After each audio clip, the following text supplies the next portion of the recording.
Merci MJ et merci Claire pour vos présentations fascinantes sur un sujet complexe et qui est en pleine évolution. Nous avons maintenant 40 minutes pour répondre à vos questions des auditeurs. Certains auront pensé que ces présentations étaient intéressantes, mais ils voudraient en savoir plus. D'autres sont peut-être un peu déconcertés, mais qu'ils ne s'inquiètent pas, car nous avons d'autres webinaires qui présentent ce sujet de façon plus simple, et également des séminaires sur des thèmes concrets, comme la promotion de l'application de l'EDC à grande échelle. Donc regardez sur notre site web. Si vous voulez envoyer vos questions, veuillez utiliser la boîte de questions-réponses. Ne les envoyez pas dans le chat car nous ne les recevrions pas. Mon collègue Michael va les traiter et va m'envoyer donc ces questions. Je ne sais pas si MJ ou Claire veulent répondre à la première question. Si vous avez lu l'excellent rapport que mentionnaient Claire et MJ, vous saurez que dans la dernière partie, on demande qui pourrait s'impliquer dans l'application de ces technologies et de combler les lacunes. Première question, y a-t-il un organisme actuellement qui puisse prendre les rênes de cette coordination et de la réalisation des mesures prioritaires dont vous avez parlé ? Je crois que donc la question demande qui peut diriger ce processus. Il me semble que c'est la Convention cadre des Nations Unies sur les changements climatiques et il y a d'autres instruments comme la Convention sur la diversité biologique ou le protocole de Londres, mais il est certain que c'est la Convention cadre des Nations Unies qui s'impose comme le forum idéal, et surtout dans le cadre de l'accord de Paris. Claire, vous voulez ajouter quelque chose? Nous passons à la prochaine question. Christina nous demande si vous pensez qu'il est faisable de se mettre d'accord sur des critères sur les personnes qui doivent être responsables de l'élimination du CO2, sachant qu'il a été déjà très difficile de se mettre d'accord sur la réduction des émissions. Nous faisions, je faisais référence à une étude dans laquelle nous n'avons pas envisagé qu'il y ait un accord politique pour répartir un système de quotas par pays, par exemple, mais il est utile que tous aient une idée des limites de responsabilité des gouvernements pour qu'on puisse leur demander de rendre des comptes, pour qu'on puisse étudier les buts qu'ils se sont fixés et voir s'ils sont compatibles avec les objectifs qui rentrent dans le cadre de l'accord de Paris. Et dans l'accord de Paris, certains sont les pays qui présentent leurs engagements et à l'aune des contributions déterminées au niveau national, et on peut utiliser la pression sur les pairs au niveau international, la pression de la société civile aussi, pour faire avancer la situation. Mais pour cela, tout le monde doit être d'accord sur les attentes. Il y a quelque chose, vous voulez ajouter quelque chose, Amrota? Non? Très bien. Au début de votre présentation, vous avez parlé du caractère urgent et Klaus nous demande si vous pouvez nous en dire plus. Quand allons-nous atteindre ce réchauffement climatique d'1,5 degré? Le moment où on va avoir ce réchauffement d'1,5 degré va dépendre de ce que l'on va faire dans les 10 ans à venir. Si nous continuons sur le profil d'évolution des émissions, le GIEC a calculé qu'on atteindrait ce réchauffement d'1,5 degré à la moitié de la décennie des années 30, mais il faut impérativement être conscient du besoin de réduire drastiquement les émissions, car vraiment cette date s'approche et il faut réduire les gaz à effet de serre de 40% pour 2030. Donc vraiment c'est très urgent. Je ne sais pas si j'ai bien répondu à la question. Oui, c'est très clair maintenant. Merci. David nous demande s'il y a des évaluations sur certaines régions ou pays qui aurait un potentiel pour l'élimination du CO2. Le GIEC a fait une évaluation mondiale, mais y a-t-il des études qui sont axées sur le potentiel de ces technologies dans telle ou telle région? Je veux dire quelque chose et Claire pourra rebondir car elle connaît parfaitement ces études. Certaines études que j'ai vues affirment que ces technologies renferment un grand potentiel technique, mais quand ce potentiel finalement rencontre la situation réelle d'un contexte complet, et bien finalement il n'est pas si grand que ça. Par exemple, Hansen a écrit un article où il étudie l'application de la bioénergie avec captage et stockage de carbone en Tanzanie, et il conclut que ce ne serait pas pratique d'appliquer cette technologie. Il y a un autre article sur l'amélioration de la motorisation qui étudie le potentiel de cette technologie dans différents pays. Et donc là aussi, il indique qu'il faut plus d'études de recherche et être conscient que pour l'instant, ce n'est qu'un exercice de modélisation.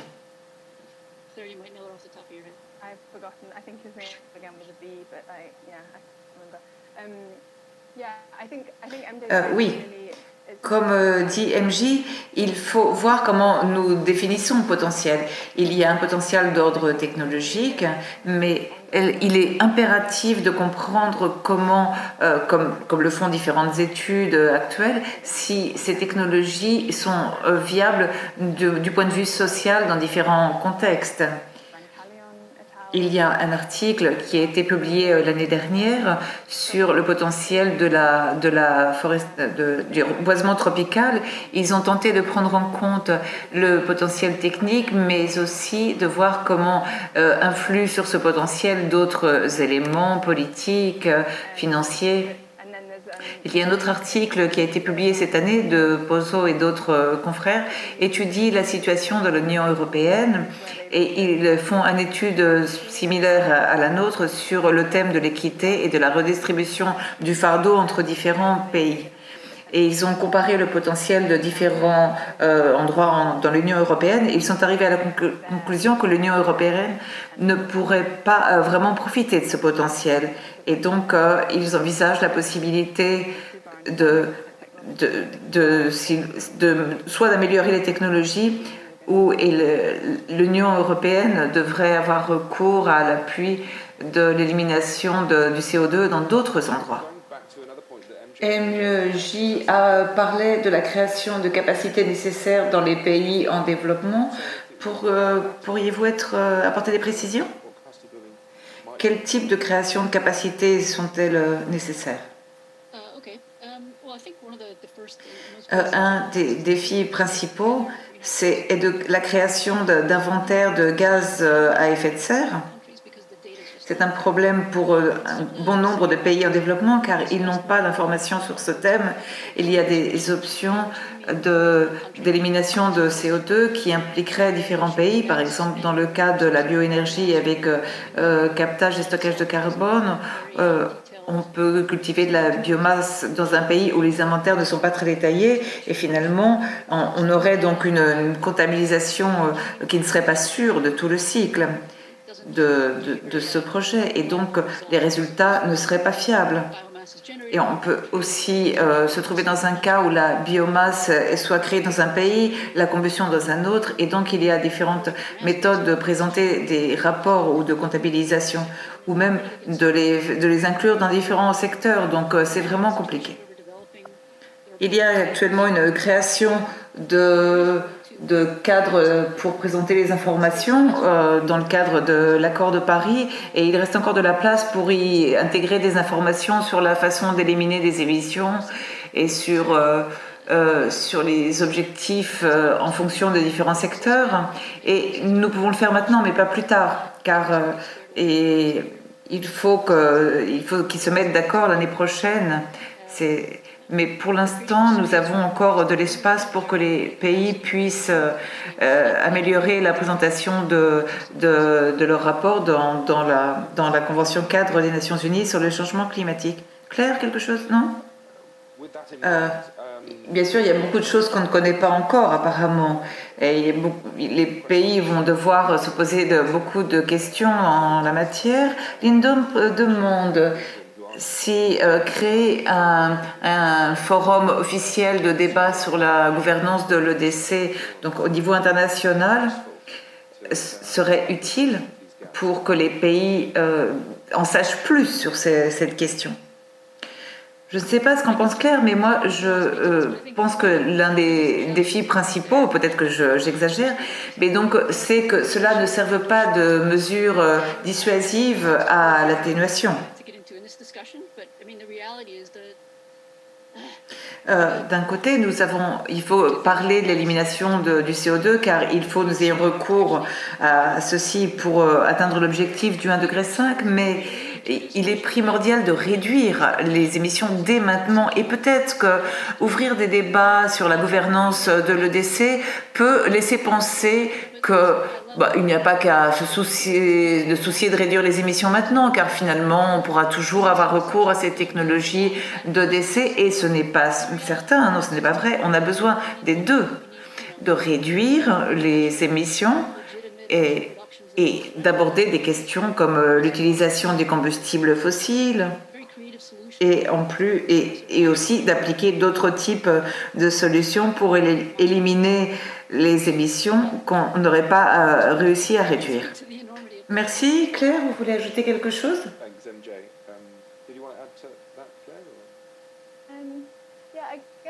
Oui, j'aimerais ajouter qu'une grande partie des défis en termes de gouvernance que nous avons définis pour l'EDC se ressemblent à ceux qui sont liés aux réductions des émissions.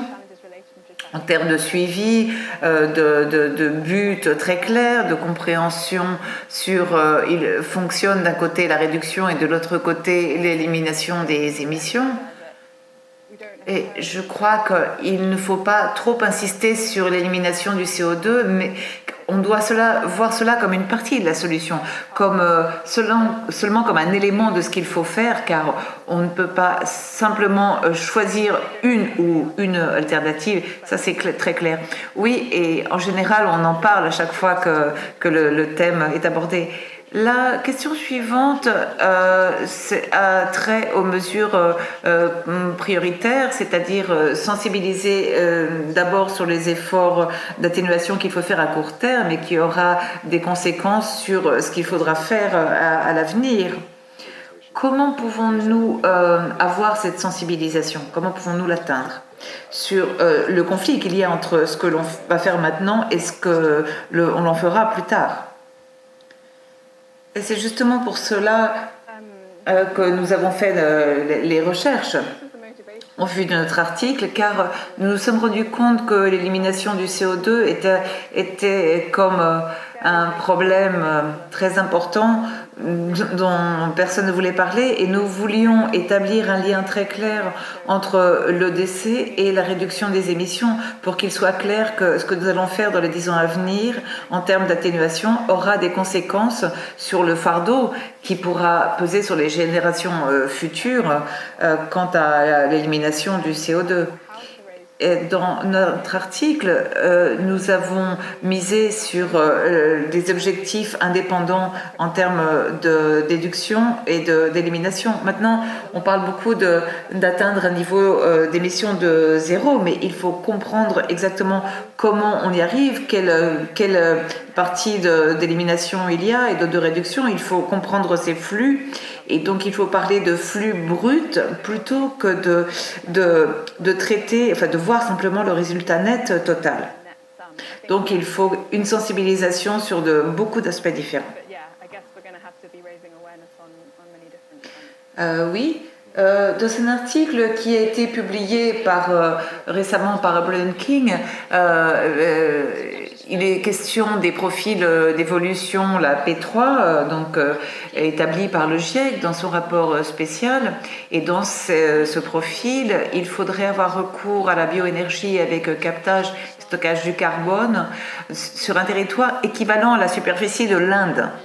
Et je pense que ce type de données nous aide à avoir le bon point de vue. Il y a d'autres trajectoires d'atténuation dans lesquelles il n'y a pas un dépassement important de cet objectif d'1,5 degré, et donc il n'y a pas besoin d'avoir recours à l'EDC à si grande échelle, mais pour ceci, il faut réduire drastiquement les émissions à court terme. Et je crois que les gens doivent avoir conscience de cela, car on ne peut pas choisir une solution ou une autre. Et nous avons besoin des deux approches.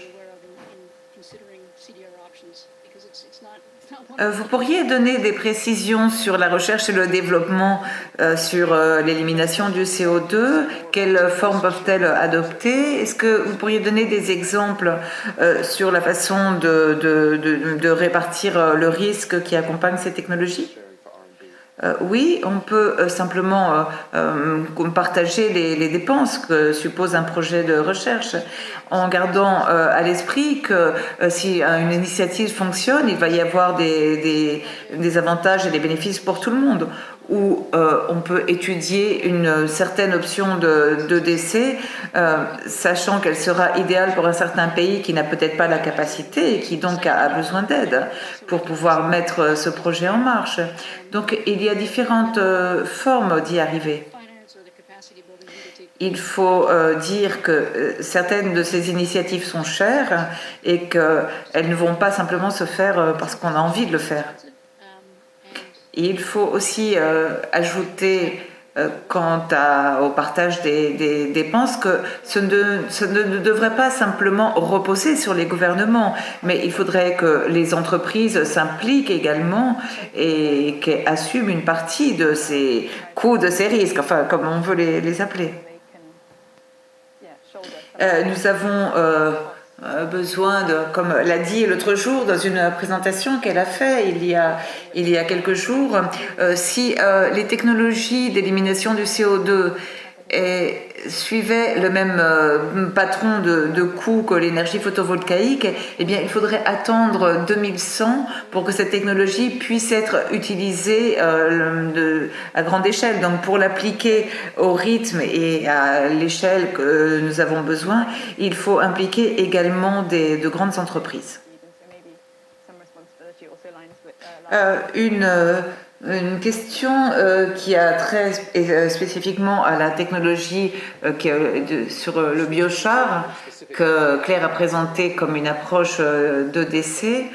Comment pouvons-nous gérer l'effet ajouté de l'élimination du CO2 du biochar qui continuera à séquestrer du carbone à l'avenir, c'est-à-dire certaines approches peuvent être mises en route dès aujourd'hui, mais continuera à séquestrer du carbone au fil des ans. Que pouvez-vous nous dire?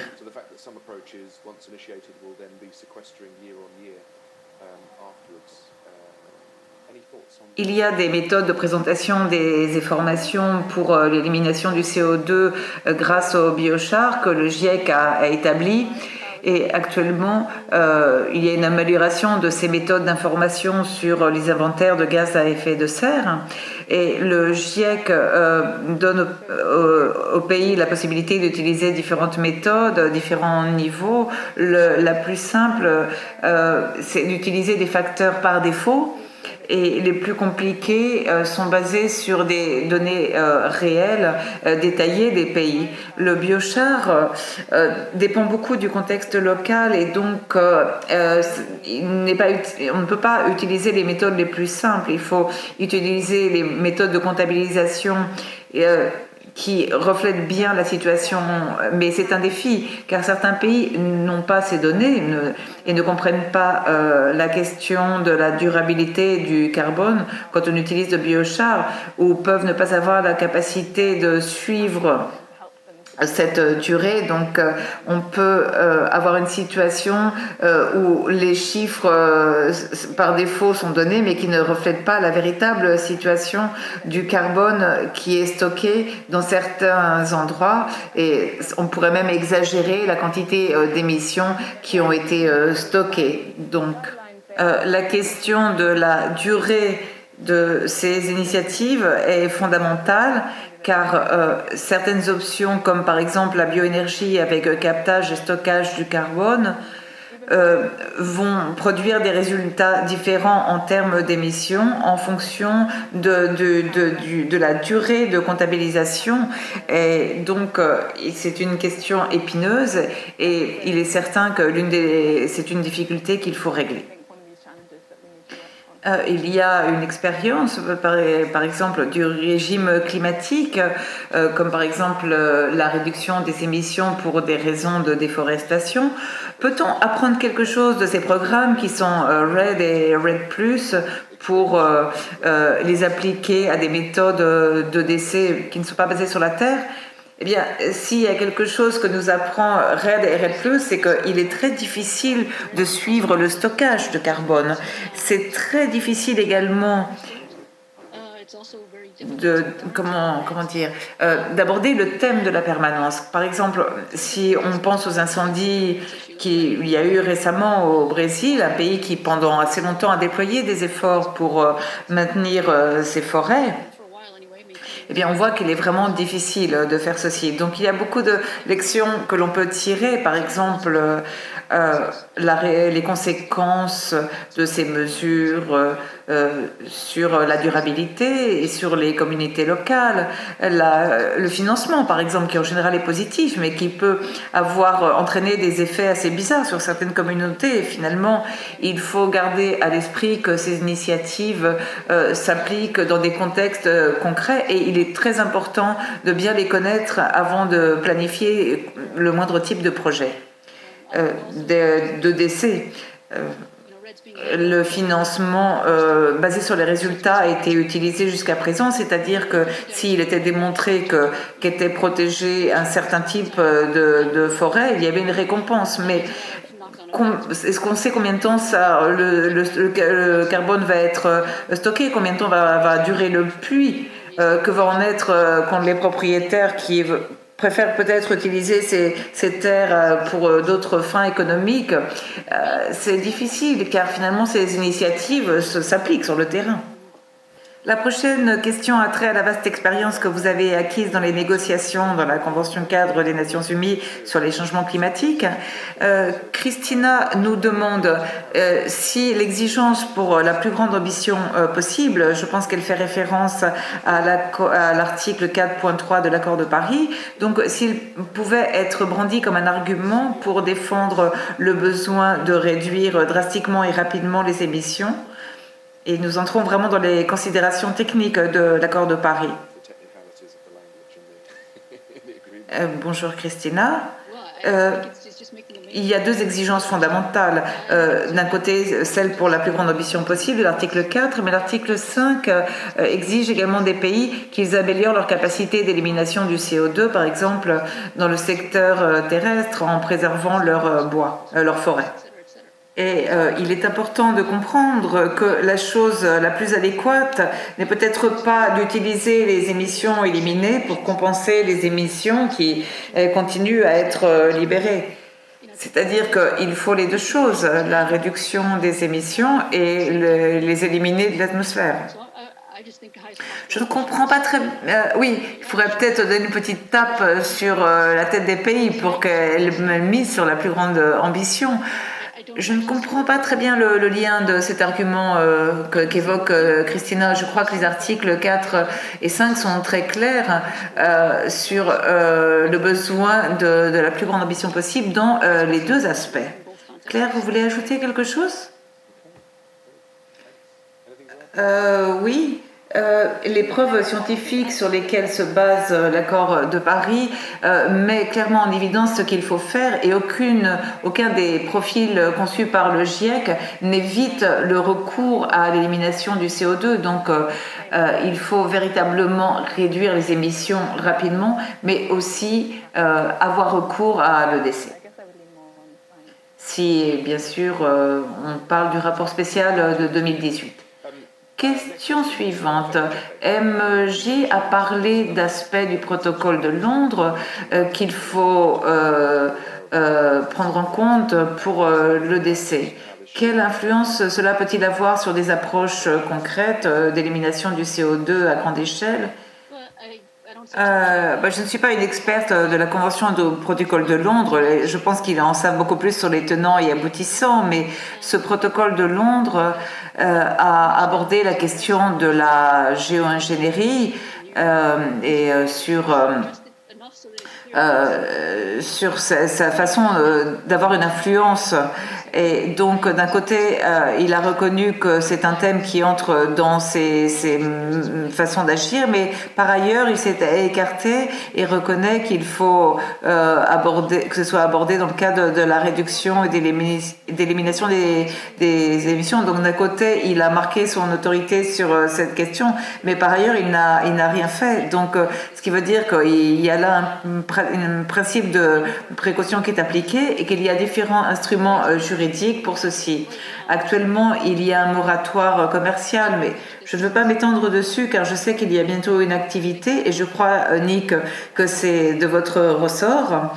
Mais il y a des questions comme l'emplacement d'infrastructures dans le sol marin ou sur le fait que le CO2 est également un polluant, un résidu dans la mare et dans les océans. C'est-à-dire que les différents traités en vigueur applique une approche différente pour ce thème.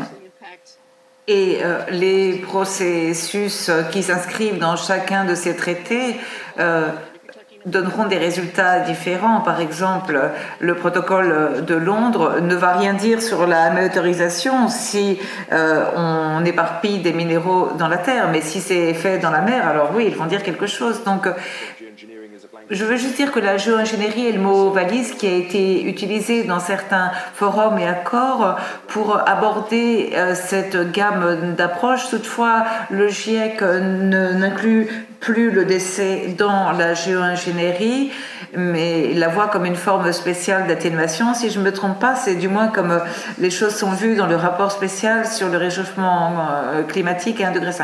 Claire, vous voulez ajouter quelque chose ? Sanoussi nous demande comment on peut encourager les parties prenantes à s'impliquer davantage dans le déploiement d'efforts cohérents et coordonnés pour atteindre la réduction des températures. Je pense qu'il fait référence à l'élimination du CO2 avec d'autres éléments de la réponse comme l'atténuation, l'adaptation, d'autres approches de modification du climat. Devons-nous encourager les parties prenantes pour qu'elles prennent en compte tous ces éléments et pour qu'elles aient une vision plus globale? Je ne sais pas si je réponds à la question en disant que ce qui est vraiment important, c'est de voir quels sont les co-bénéfices en termes de développement durable, de la réduction des émissions et aussi de certaines formes de décès car cela peut être une façon adéquate d'associer des buts divers et des objectifs différents et de voir comment on peut atteindre différents objectifs. Et je crois que le GIEC, dans ce rapport spécial de 2018 sur le réchauffement à 1,5 degré, mais aussi dans ce rapport sur les terres de 2019, a fait un bon travail. Dans ce sens, il étude les métudes terrestres qui peuvent avoir des conséquences sur l'atténuation, l'adaptation, le développement durable, la sécurité alimentaire, la diversité biologique, etc. Et donc, appliquer une perspective multiple de ces options ou de ces politiques est très judicieux. Il nous reste 5 minutes environ, donc je vais demander au public d'envoyer ces questions urgentes s'il en a. C'est le moment. Et merci à Claire et à Amjid d'avoir répondu et de répondre à des questions si différentes.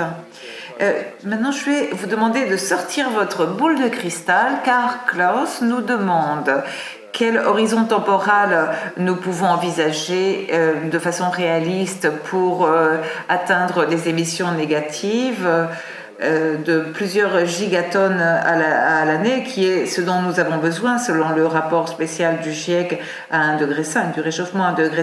Quel est le délai réaliste nous avons pour atteindre cet objectif?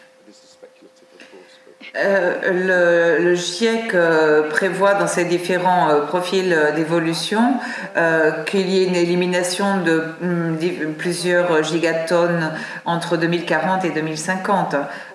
C'est-à-dire que c'est après-demain, pour ainsi dire. Il faut atteindre un niveau de nombreuses gigatonnes très rapidement. Le secteur terrestre enferme un gros potentiel pour éliminer le CO2 à grande échelle. Mais le problème, c'est que nous continuons à libérer trop d'émissions. Et donc, moi, je n'ai pas une meilleure prévision que celle de Klaus. Et M. Rota, que dit votre boule de cristal? Je crois que ce qui est difficile, c'est d'atteindre ce niveau dont Claire vient de nous parler. Parce que nous partons vraiment de très très bas. Et de quelle installation allons-nous avoir besoin, par exemple, pour la biomasse, le captage et le stockage de carbone, ou pour d'autres initiatives, afin d'atteindre ce niveau de multiples gigatonnes, c'est-à-dire qu'il faut passer de 0 à 50 en un rien de temps. Il y a une autre question d'ordre technique qui concerne la possibilité de recul, surtout avec les approches terrestres. Donc on a parlé qu'il y a un risque de connaître une sorte de recul, non? Comment les systèmes de comptabilisation peuvent-ils incorporer ce risque de souffrir un recul? C'est-à-dire quelles mesures qui sont appliquées aujourd'hui pourraient ne pas continuer à appliquer du carbone dans le futur? Y a-t-il déjà des modèles qui envisagent cette situation pour la comptabilisation? Comment commencer? On réfléchit beaucoup sur le système de comptabilisation qui est établi par le protocole de Kyoto, mais nous en sommes à l'accord de Paris, qui est différent. Donc, en vertu du protocole de Kyoto, il y avait une série de buts quantifiés pour atteindre l'objectif d'1,5 et donc était établie l'élimination du CO2 qui devait être fait au niveau national.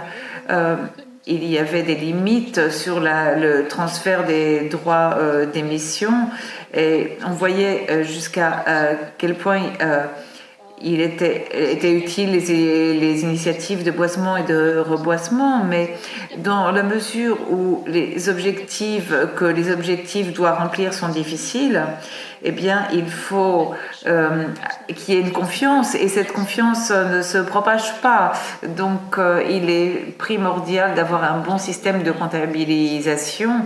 Les contributions déterminées au niveau national ont des normes de comptabilisation qui ne sont pas très claires car les pays peuvent concevoir leurs propres indicateurs pour mesurer leur progrès. Donc il y a des décisions communes sur la façon de comptabiliser, mais elles n'offrent pas la confiance nécessaire sur des questions de permanence ou de recul potentiel, et tout cela n'a pas été bien intégré.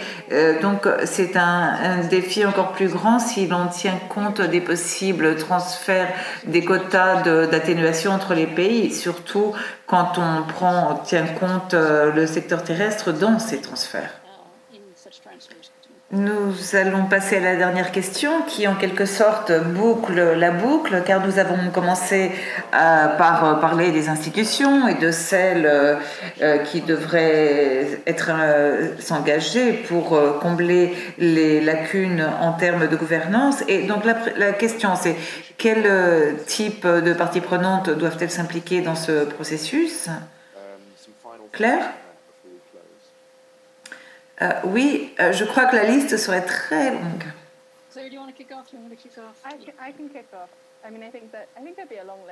Il est certain que la communauté universitaire de chercheurs est fondamentale, et également évidemment ceux qui financent ces études.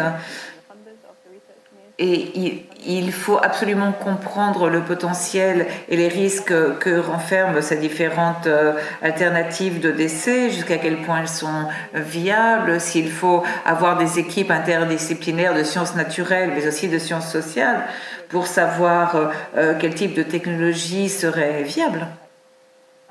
Par ailleurs, les chercheurs ont également un rôle déterminant à jouer auprès des institutions intergouvernementales et des ONG pour collaborer avec ces organisations. Et dans le but de relever certains de ces défis de gouvernance que nous avons cités, on peut par exemple avoir des données par satellite, les étudier, les compléter, etc. Une grande partie des défis auxquels nous faisons face pourrait être réduit si nous avions des données fiables et comparables. Nous avons également dit qu'il est nécessaire de sensibiliser non seulement sur l'élimination du CO2, mais aussi sur la réduction des émissions. Et pour ceci, il faut impliquer la société civile et les organisations pour qu'elles demandent aux gouvernements et aux entreprises de rendre des comptes, pour que ceux-ci et celles-ci soient très clairs et transparents sur ce qu'ils font pour atteindre ces objectifs, et pour qu'ils ne cachent rien et n'omettent pas de mentionner ce qu'il faut. Est-ce que MJ a quelque chose à ajouter? Non, je suis complètement d'accord avec tout ce que tu as dit. Il faut être conscient du fait que l'accord de Paris fonctionne essentiellement grâce à la pression entre les pairs. Mais quand cette pression entre les pairs ne s'exerce pas, alors c'est au secrétaire général des Nations Unies, au secrétaire exécutif de la Convention cadre, d'aller frapper à la porte des différents agents et de rappeler qu'il est vraiment fondamental de réduire les émissions à court terme pour éviter que ce fardeau ne soit trop lourd pour les générations à venir. D'autant plus que ce sera très cher. Donc il est primordial de réduire les émissions dès maintenant pour que les éliminations de CO2 ne soient pas excessives à l'avenir. Dans les Nations Unies, les pays doivent exercer des pressions mutuelles. Il faut créer, d'ailleurs, dans ce cadre, des incitations qui soient correctes et qui ne donnent pas cours à des effets pervers comme ceux qui proviennent de certains mécanismes de flexibilité. Par ailleurs, la communauté des chercheurs doivent réfléchir aux incitations nécessaires pour ces mécanismes de décès et tenir en compte le contexte dans lequel cela va s'appliquer. C'est-à-dire qu'il y a nous devons travailler encore sur de nombreux sujets. Il faut que beaucoup d'agents différents se penchent dessus et nous devons le faire dans un débat plus large pour atteindre cet objectif d'1,5. Il est vrai que j'aimerais être plus positive, mais il est clair que les organisations intergouvernementales et les ONG doivent agir et parce qu'il ne nous reste pas beaucoup de temps. Merci MJ, merci Claire. Nous allons fermer notre session de questions-réponses. Mais si vous avez encore des doutes, nous aurons bientôt d'autres sessions semblables dans les mois à venir. Et par ailleurs, si vous êtes encore un peu perplexe, vous pouvez aller sur notre page web où vous trouverez des informations plus simples sur ces questions. Il y a des rapports scientifiques et aussi le rapport mis à jour sur lesquels travaillent Claire et MJ. Ce sera très intéressant. Vous pourrez vers les différentes activités qui vont être organisées. Donc pour cela, allez sur notre page c2g.net/learn. Quand nous aurons fini ce webinaire, vous verrez apparaître une enquête sur votre écran.